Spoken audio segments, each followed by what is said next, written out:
This video is on identifying independent and dependent variables, and it's just to show you how to do the worksheet that I'm going to give you.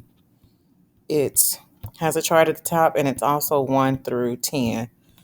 And you're going to watch the video. I'm going to do a few examples from the video to show you how to do it. And you'll take notes on your paper, and then you'll finish on your own. You can check it with a peer. And after you check it with a peer, I have an answer key that's loaded onto Google Classroom. You'll open up the answer key and then check it using my answer key, okay? All right, but it says in the chart, for each set of variables shown below, determine which is the independent variable and which is the dependent variable. I'm going to write I for independent and D for dependent. So I'll start off with the first row. It says the number of minutes running and the amount of calories burned. So the best thing you do is try to write a dependent statement. Okay, so I would say, trying to find somewhere that has room, the number of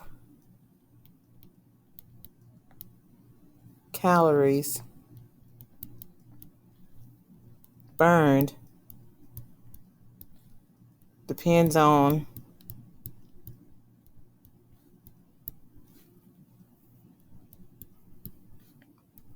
the number of minutes running. I'm sorry that I don't have any room, guys, but this is the best I can do.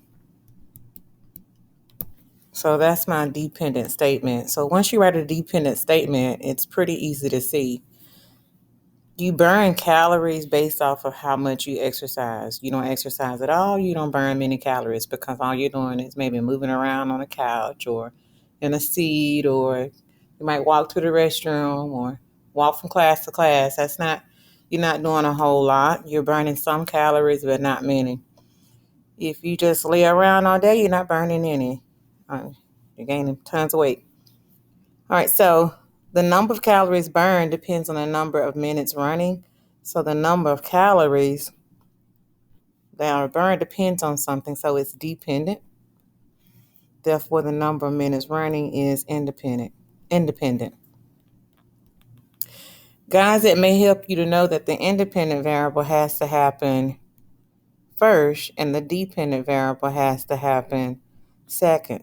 First of all, you got to run, and then you can burn calories, but you're not burning calories until the running happens, okay? So maybe that will help you. An independent variable happens first, and the dependent variable happens second.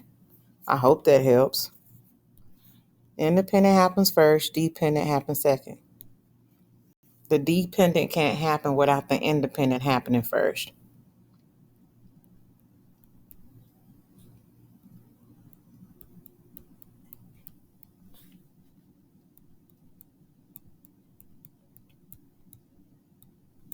But it's just easier for me to write a depend statement, okay? This happens if this happens. The number of minutes running doesn't depend on the number of calories. If you burn some calories, if you can't burn calories first without running. It just doesn't make any sense. All right, so let's take a look at another one in the chart. I'll do another one. The number of gallons of gas put in the car and the number of miles the car is able to drive. Well, I can tell you, this should be common sense, guys. The number of miles that you can go, well, I'll tell you, this has to happen first. You got to put gas in before you can drive. Maybe that'll help. But to me, the number of miles that I can go in my car depend on how much gas I put in the car. You know, to me, this is common sense, but it may not be common sense to everybody. If it's not, it's okay. Just remember, you got to put gas in first. And what happens first is your independent, and what happens second is your dependent. I forgot to put dependent right here, okay? So the number of miles that you can drive depends on the number of gallons of gas you put in your car. Okay. Got it?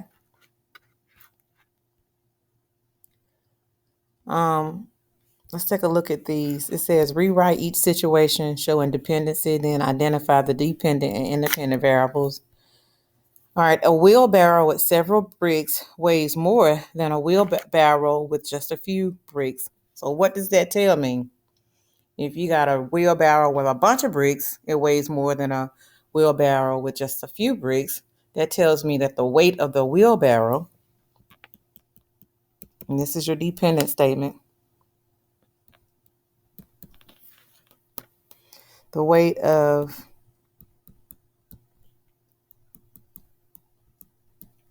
the wheelbarrow, I'm running out of room, depends on the number of bricks I put in it.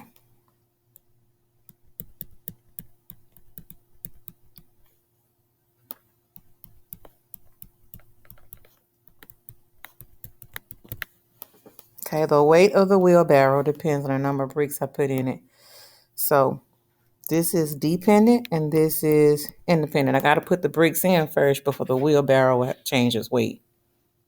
So whatever happens first is independent. Whatever happens second is dependent. I put the bricks in there in order to change the weight of the wheelbarrow. So this is independent. This is dependent.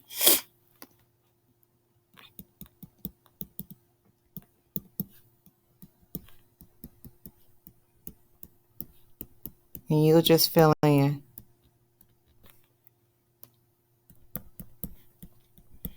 And guys, remember, we label the dependent variable as y, or we can label it in function notation as f of x, and the independent variable is usually labeled as x.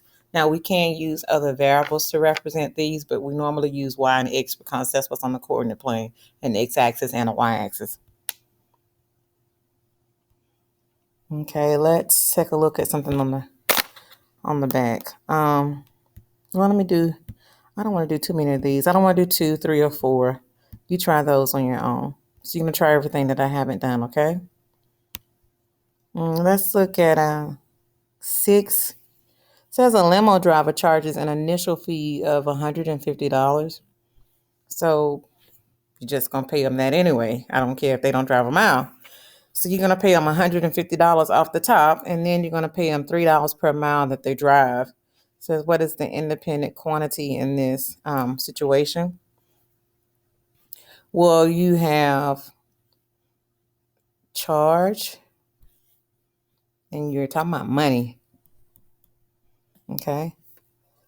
So your charge is money, or I don't know, cost, whatever you want to call it. So we know we got the main things are money and miles. Okay. So basically your charge, the limo driver is going to charge you depending on how many miles you tell him he has to go.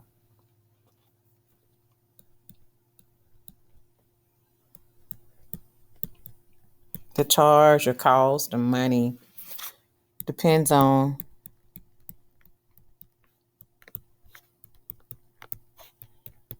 the number of miles driven. And I know this doesn't tell you to write a dependent statement anywhere in here, but I want you to write them on 5, 6, 7, 8, and 8 too. Okay? Well, write them on the rest of these. You can write a dependent statement somewhere on the side. All right, the charge depends on the number of miles driven. So the charge is dependent, so it's my dependent variable. The number of miles is my independent variable. They can't charge me unless they're driving. Well, they can't charge me more than 150. Okay, even if they don't drive 0 miles, guys, that's still gonna charge you $150 if they come out there with the limo. So that's for them driving there, okay? But when you tell them to drive somewhere, then they're gonna charge you $3 once you tell them where you want them to go. But that 150 is what they're gonna charge you off the rip just for coming out there.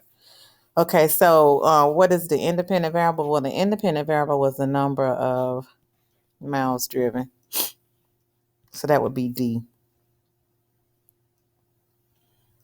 You all, let me go over number 5.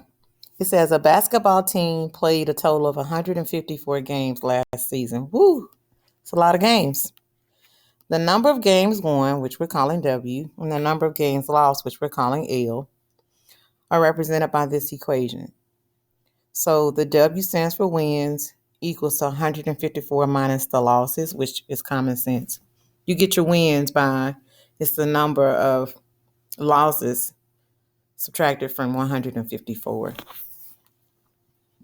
Basically, the wins depend on how many games you lose. So whatever is, like just like you have y equals to 2x. Now let me go down here and write this one. If I want to write an equation for this, for number 6, it would have been y, because the dependent variable is your charge. Your charge is equal to 150 plus $3 per mile. That's how you get your charge or your cost. So the charge is your dependent variable. It's y equals to 150 plus $3 per mile would be like 3x, okay? But when you go up, so this number, that's that variable that's usually over there by itself on the other side of the equal sign, is normally our dependent variable, okay? So when I look over here and I see W over here by itself, I know it's my dependent variable. But you should know that anyway, because the wins depends on the amount of losses. That's how you calculate wins.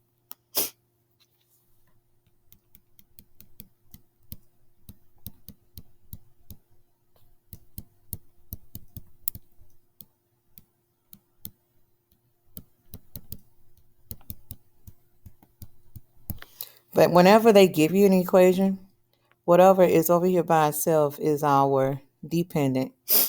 Okay? Just I always try to remember that.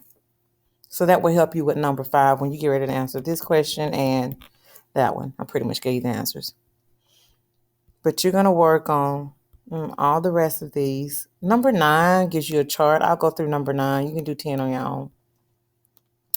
9 says the table below represents the relationship between the number of miles Maggie runs, okay, number of miles that she runs, and the number of calories she burns. Well, we already done one like that. Let me not do that one. Let me do 10. I did one like that on the first page. Okay, on 10 it says the table below represents the relationship between the amount of Starbucks gift cards bought and the total amount of money made by Starbucks. So in this situation, what is the dependent variable, okay? Basically, you should be able to tell before they can make money. I'm talking about money from the things that I have in the statement, guys, which is the gift cards that were sold and the money that was made. I know they make money from other things like, coffee and lattes and stuff like that. But I'm not talking about that. I'm just talking about what's here and what's here. So basically, Starbucks is not making any money until what happens first? Well, you got to sell the dang on gift cards, okay? Then they make money. Again, I know they sell other things. Forget that. That's not even in my problem. That's not in problem 10, those other things. Okay, so you got to sell the gift cards first. What happens first is independent. What happens second is dependent. But you could just write a dependent statement. The money made